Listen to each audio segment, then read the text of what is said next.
want you just the last. Tricked me. Both of you. Didn't plan any of it. Silence!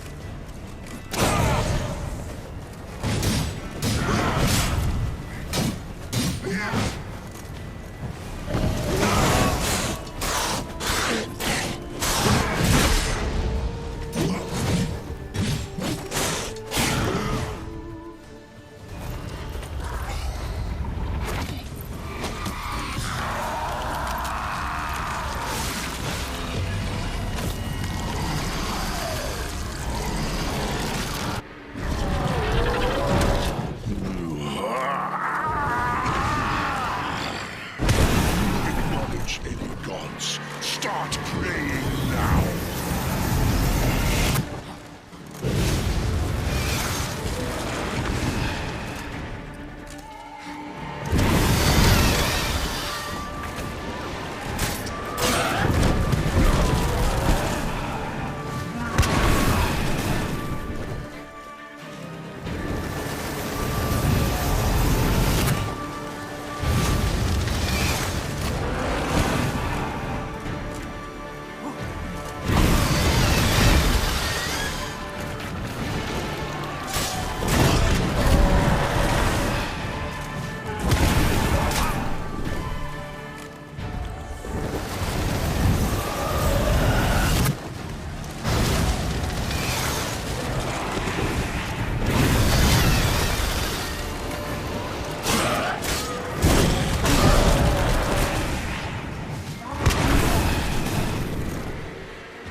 Leave him to me.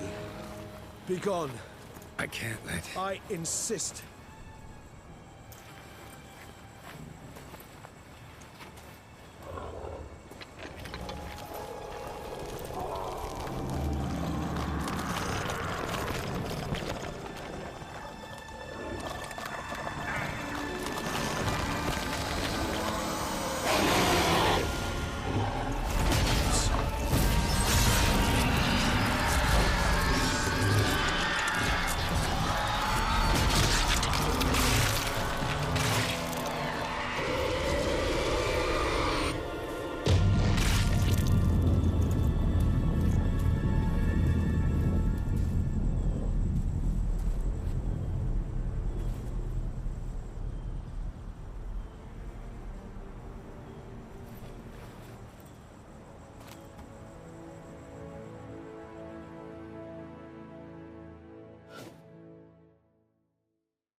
My, what a smashing ensemble.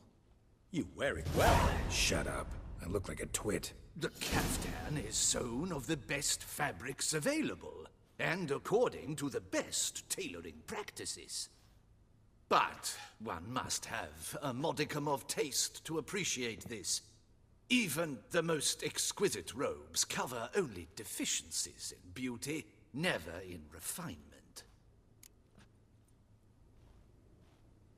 Rather not bicker about taste. Don't like to.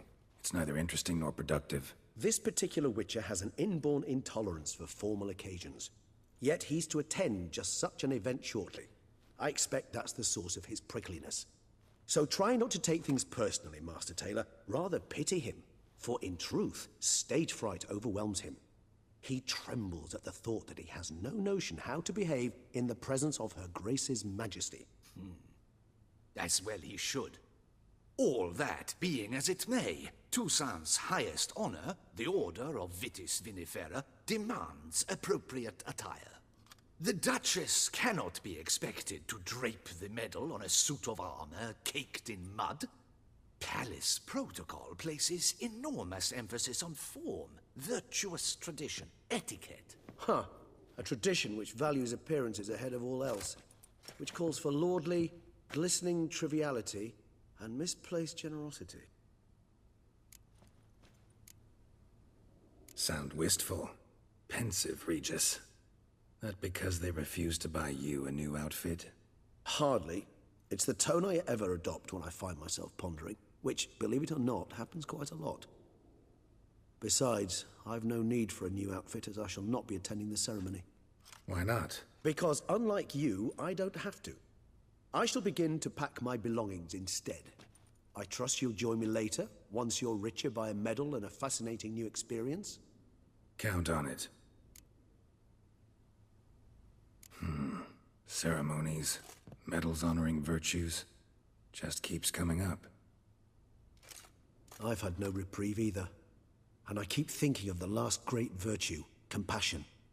It's the one piece of the puzzle that never seemed to fit. Mean you suddenly believe the 5 virtues theory, after all we've revealed? It's not a question of belief, superstition, or old wives' tales.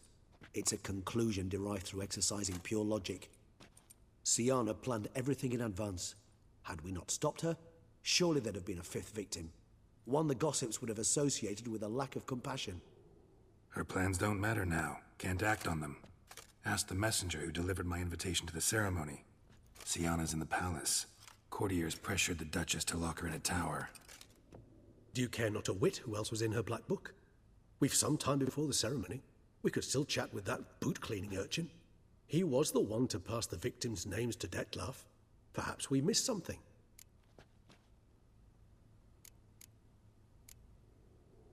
Regis, Bootblack didn't say anything about making deliveries when we talked to him.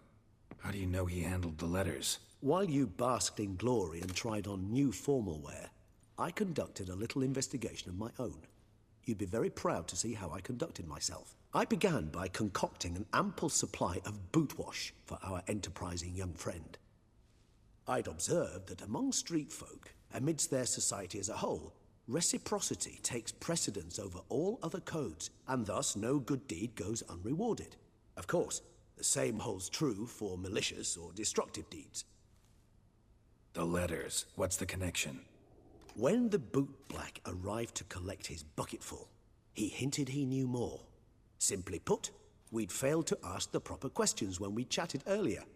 It took a bit more tongue-loosening, but ultimately he spoke. He admitted he'd handed Dettlaff the letters. He knew this information was valuable to me. In providing it, he was simply repaying me.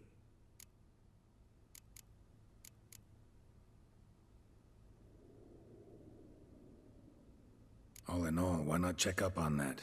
We'll go together, assuming we're done here. I am done, yes. It lies in your hands now to see if you are able to present my handiwork at the ceremony with the dignity it is due. Or if you will first destroy it, crawling about the city's underbelly.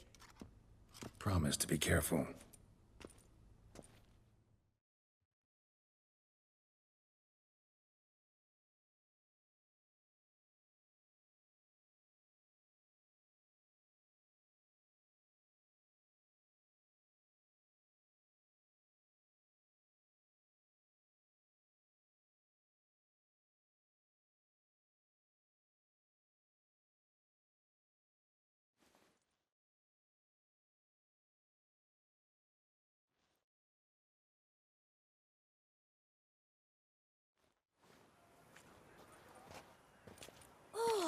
It's the swordsman. Good to see you. Here for a spiffing? Dirty boots are a stain on professional dignity, you know. Step on up. Need to ask you something. Yet again? Go on then. I'm a proponent of free speech and I will gladly tell you all I know. But why not get your boots shanked while we jabber? Guess they could use a spit and polish. Then I shall take advantage as well. A friend of mine used to say boots should be as clean as the soles that wear them. Clean boots, clean soles. A fine slogan.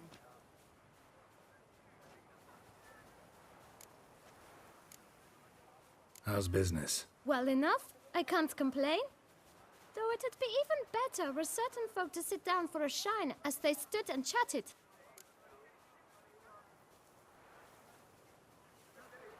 Man in the frock coat. You passed him some letters, remember? Why, of course. I'm young, got a mind like a steel trap, but... If you're about to tell me this information will cost me, forget it. How'd you get those letters? Beggars brought them. Why didn't you tell us this before, when we first talked? You didn't ask about beggars now, did you?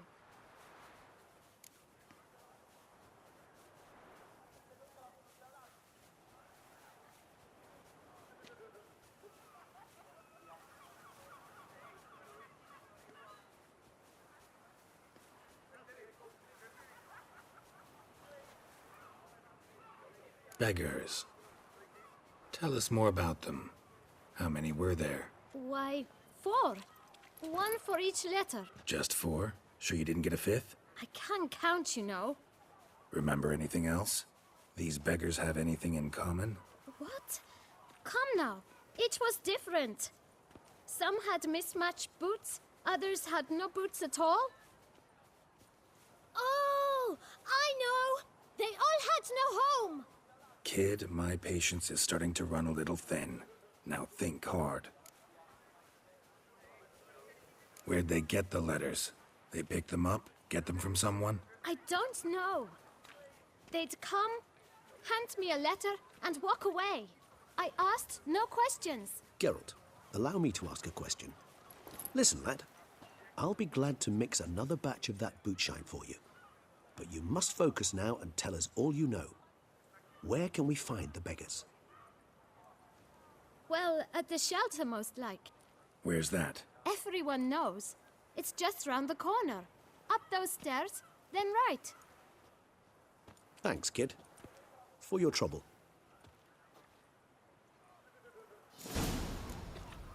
We must visit the shelter.